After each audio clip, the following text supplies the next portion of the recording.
جنت کی قیمت بتائی حضور نے کہ اگر تو جنت چاہتا ہے تو کسی پھنسے ہوئے کی گردن چھڑانی ہوگی یا کسی غلام کو آزاد کرنا ہوگا، اور اگر تیرے پاس یہ ہمت نہیں ہے، تیری مالی صورتحال ایسی نہیں ہے کہ تو غلام آزاد کر سکے، کسی مقروض کا قرض ادا کر کے کسی پھنسے ہوئے کی گردن چھڑا سکے، تو دو کام کر لینا، کسی بھوکے کو کھانا کھلا دینا، کسی پیاسے کو پانی پلا دینا۔ ان دو چیزوں کے بدلے کے اندر تیرا رب تجھ کو جنت عطا کرے گا۔ یہ سودا کوئی مہنگا تو نہیں ہے۔ کسی ضرورت مند کی ضرورت کو پورا کر دینا، کسی دکھیے کو، کسی پریشان حال کو، کسی مفلوق الحال کو، پیاس اور بھوک سے تڑپتے ہوئے شخص کی ضرورت کو پورا کر دینا، یہ دخول جنت کا سبب اور ذریعہ قرار پایا۔ آقا کریم علیہ السلام نے ارشاد فرمایا، 3 اشخاص ہیں اللہ قیامت کے دن ان کے ساتھ ہم کلام نہیں ہوگا اور نہ ان کی طرف نظر رحمت سے دیکھے گا۔ ان 3 اشخاص میں سے ایک شخص کا ذکر کیا کہ ایسا شخص جو کسی ارض فلات میں، کسی جنگل میں، کسی اجاڑ میں تھا اور اس کے پاس پانی موجود تھا، اور کوئی اور شخص بھی اس جنگل میں پھنسا ہوا ملا تو اس نے اس سے 2 گھونٹ پانی مانگا، حالانکہ اس کے پاس اتنا پانی تھا کہ اگر 2 گھونٹ پانی دے دیتا تو اس کے پاس تو پانی پھر بھی موجود رہتا، لیکن اس نے اس ڈر سے کہ ابھی میرا سفر لمبا ہے تو میں اس کو کیوں دوں، تو اس نے پانی نہیں دیا۔ کل قیامت کا دن ہوگا تو اللہ اس شخص کی طرف نظر رحمت سے نہیں دیکھے گا، کہے گا کہ میرے بندے نے تجھ سے پانی مانگا اور تو نے نہیں دیا، آج میں بھی تیری طرف التفات نہیں کروں گا۔ تو اللہ کے بندوں سے پیار کرنا یہ اللہ سے پیار کی دلیل ہے۔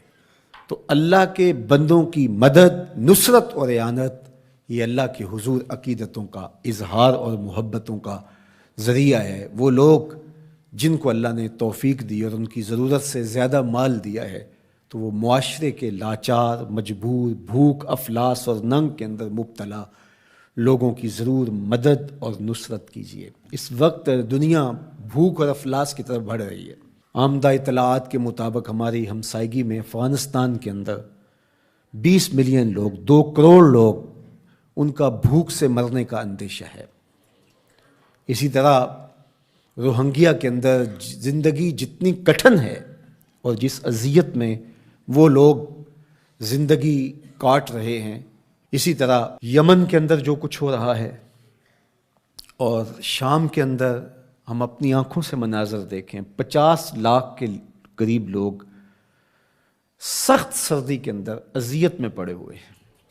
زیادہ تعداد بچوں کی ہے اور یتیموں کی ہے، بیوگان کی ہے، بوڑھوں کی ہے، مفلوق الحال لوگ جبر مسلسل کی طرح زندگی کے دن کاٹ رہے ہیں۔ ہمارے تھر کے اندر دیکھیے، زندگی کی بنیادی سہولتیں بھی ان کو نصیب نہیں ہیں۔ جس کٹھن اور تلخ زندگی سے وہ لڑ رہے ہیں، وہ زندگی گزار نہیں رہے، زندگی کاٹ رہے ہیں۔ ان کی سانسیں نیزوں کی انیاں ہیں۔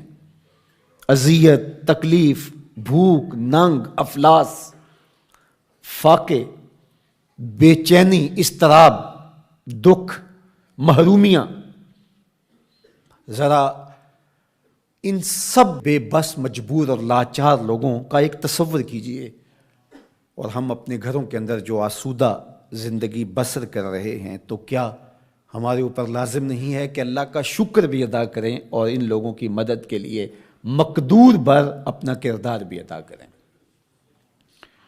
اللہ امت مسلمہ پر آسانیاں پیدا فرمائے۔ اگرچہ کوئی کافر ہو، حتیٰ کہ کوئی جانور بھی ہو، بھوک، ننگ اور افلاس میں مبتلا ہو، ہمارا دین اس کی مدد، نصرت، اعانت اور تائید کی ترغیب دیتا ہے۔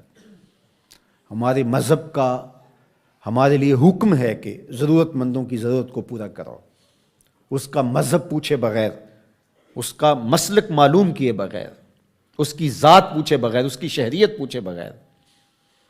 جہاں بھی افلاس میں، غربت میں